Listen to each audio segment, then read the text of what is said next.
इस नारे के ऊपर हमारा मुल्क बना था। या अल्लाह, तेरे सवाल किसी के सामने नहीं झुकते। ये काम कभी किसी के सामने नहीं झुका। और ये जो हमारे पर मुसल्लत किया, ये हमें अमेरिका की गुलामी कराना चाहते। और हम सब स्वाइला के किसी की गुलामी नहीं करते। इंशाअल्लाह हमने ये इलेक्शन जीता है।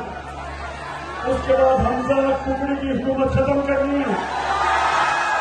उसके बाद इलेक्शन करवाना है और इलेक्शन करवा के इस मुल्क के अंदर वो एक हकीकी आजादी जीतनी है जो बदकिस्मती से हमें सिवाय थोड़े से सालों के हकीकी आजादी नहीं मिली।